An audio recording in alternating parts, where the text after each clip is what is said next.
ابتدا میں ہمیشہ سے انسان کے دل میں یہ سوال رہا ہے کہ حکمت کیا ہے اور دانائی کہاں سے آتی ہے۔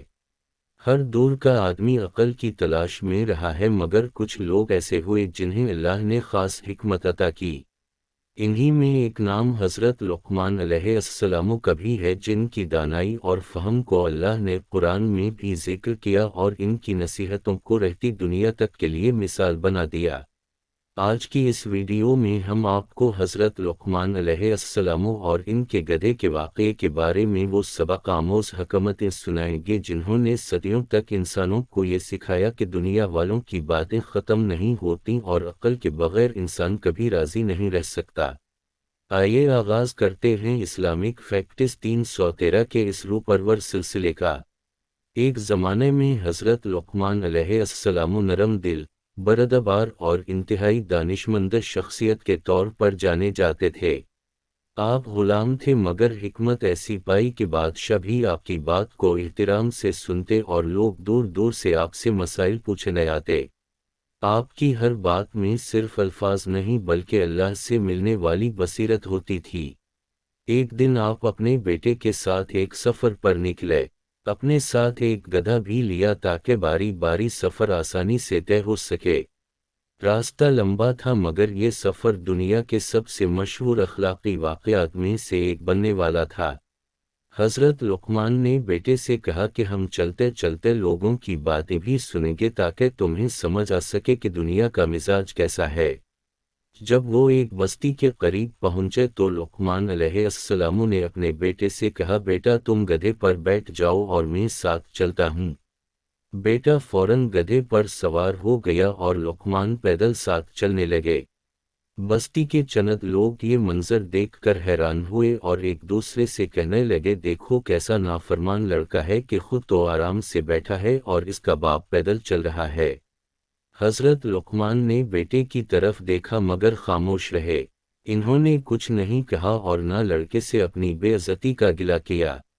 چند قدم آگے جا کر حضرت لقمان نے بیٹے سے کہا، بیٹا اب تم اتر جاؤ اور میں گدھے پر بیٹھتا ہوں۔ لوگ یہ منظر دیکھ کر پھر بولنے لگے کہ یہ کیسا باپ ہے جو خود تو بیٹھا ہے مگر بچے کو پیدل چلا رہا ہے۔ لگتا ہے اسے اپنے بیٹے سے محبت نہیں۔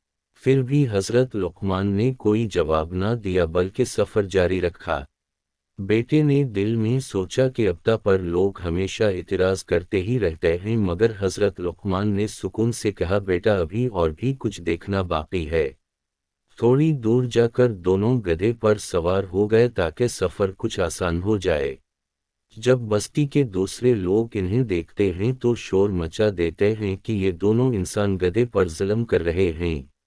ایک جانور پر دو آدمی بیٹھے ہیں، یہ جانور تھک جائے گا، یہ لوگ اس کا خیال نہیں کرتے۔ حضرت لقمان نے یہ بھی برداشت کر لیا۔ بیٹا حیران ہوتا رہا کہ لوگ باتیں کیے جا رہے ہیں اور والد محترم نے ایک بار بھی جواب نہیں دیا۔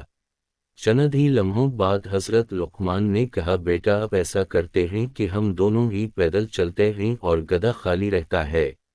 دونوں اتر کر پیدل چلنے لگے۔ لوگ پھر کہنے لگے کہ یہ دونوں کتنے احمق ہیں کہ گدھا موجود ہے مگر بیٹھتے نہیں۔ انسانوں کو تو اللہ نے جانوروں سے بہتر بنایا ہے مگر یہ لوگ خود ہی اپنے آپ کو مشقت میں ڈال رہے ہیں۔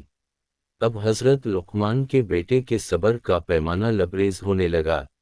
وہ رک کر بول پڑا، ابا جان کیا ہم جیسے بھی چلے لوگ باتیں کرتے ہی رہتے ہیں، کیا دنیا میں کوئی ایسا طریقہ نہیں جس سے سب راضی رہیں؟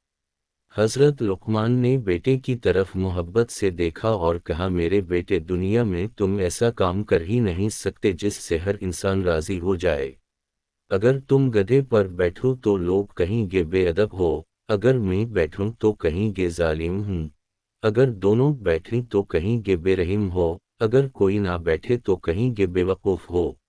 اس دنیا میں لوگ ہمیشہ کچھ نہ کچھ ضرور کہیں گے۔ انسان کا کام یہ نہیں کہ وہ دنیا کو خوش کرے بلکہ یہ کہ وہ صحیح کام کرے اور اللہ کو راضی رکھے۔ پھر حضرت لقمان نے بیٹے کو سمجھاتے ہوئے کہا، بیٹا میں نے یہ سارا سفر تمہیں یہ دکھانے کے لیے کیا تھا کہ لوگوں کی زبانیں کبھی بند نہیں ہوتیں۔ اگر تم لوگوں کی باتوں میں پڑ گئے تو نہ سکون ملے گا نہ کامیابی۔ ہر انسان کی عقل اور سوچ الگ ہے۔ اگر تم ان سب کی باتوں کو اہمیت دو گے تو خود کو کھو بیٹھو گے۔ لوگ کبھی خوش نہیں ہوتے مگر اللہ ہمیشہ دیکھ رہا ہے کہ تم کیا نیت سے کیا کام کر رہے ہو۔ حضرت لقمان کا بیٹا خاموشی سے یہ سب سنتا رہا۔ اس کے چہرے پر اطمینان تھا کیونکہ آج اسے ایک بڑی حقیقت کا علم ہوا تھا۔ اب دونوں سفر جاری رکھتے ہوئے گاؤں سے نکل گئے۔ بیٹا سوچتا رہا کہ کیسے چند گھنٹوں میں اس نے زندگی کی وہ حقیقت جان لی جو شاید کئی لوگ ساری عمر میں نہیں سمجھ پاتے۔ حضرت لقمان نے اسے ایک اور بات سکھاتے ہوئے کہا، بیٹا یاد رکھنا کہ انسان کا بہترین دولت اس کی عقل ہے اور بہترین ہتھیار صبر ہے۔ اگر تم نے صبر اور عقل کو اپنا ساتھی بنا لیا تو دنیا کی کوئی طاقت تمہیں گمراہ نہیں کر سکتی۔ لوگ ہمیشہ تمہیں اپنے معیار سے پرکھیں گے مگر تم نے اللہ کے معیار سے جینا ہے۔ زمانہ بدلتا رہتا ہے مگر عقل اور حکمت ہمیشہ انسان کو سیدھے راستے پر لے جاتی ہے۔ راستے میں چلتے چلتے حضرت لقمان نے مزید نصیحتیں کی کہ انسان کو اپنے دل کو نرم رکھنا چاہیے، تکبر سے بچنا چاہیے اور دنیا کے جھوٹے تنے اور تعریفیں دونوں ہی کاغذ کے ٹکڑے کی طرح ہیں۔ نہ ان سے انسان کی حیثیت بنتی ہے اور نہ ان سے انسان چھوٹا ہوتا ہے۔ اصل قدر و قیمت انسان کے کردار اور نیت کی ہوتی ہے۔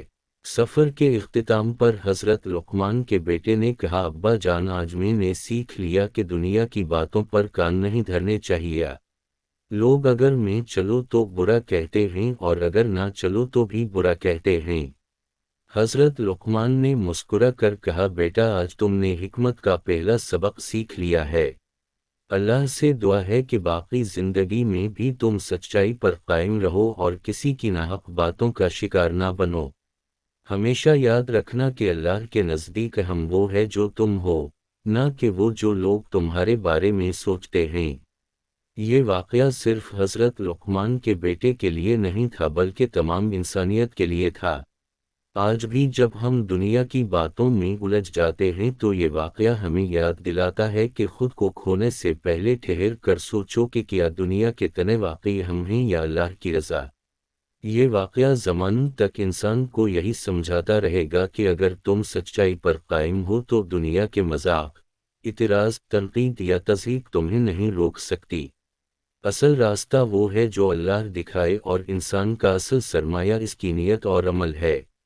اسلامک فیکٹس 313 کے اس روحانی اور نصیحتوں سے بھرے سفر کا یہ تھا ایک اہم باب۔ امید ہے آپ نے حضرت لقمان علیہ السلام کے اس واقعے سے وہ دانائی حاصل کی ہوگی جو دلوں کو بدل دیتی ہے اور ذہنوں کو جگہ دیتی ہے۔ ہمیشہ یاد رکھیں کہ خود کو اللہ کے حوالے کر دیں اور لوگوں کی باتوں کی پرواہ نہ کریں۔ زندگی آسان ہو جائے گی۔ آخر میں آپ سے گزارش ہے کہ اگر یہ بیان آپ کو پسند آیا ہو تو اسے ضرور شیئر کریں تاکہ دوسرے لوگ بھی حضرت لقمان علیہ السلام کی ان حکیمانہ باتوں سے فیض حاصل کر سکیں۔ اسلامک فیکٹس 313 کے ساتھ جڑے رہیے گا کیونکہ ہم آپ تک پہنچاتے رہیں گے وہ حقائق جو ایمان کو مضبوط کرتے ہیں، دل کو سکون دیتے ہیں اور زندگی کو نور سے بھر دیتے ہیں۔ اللہ آپ کا حامی و ناصر ہو۔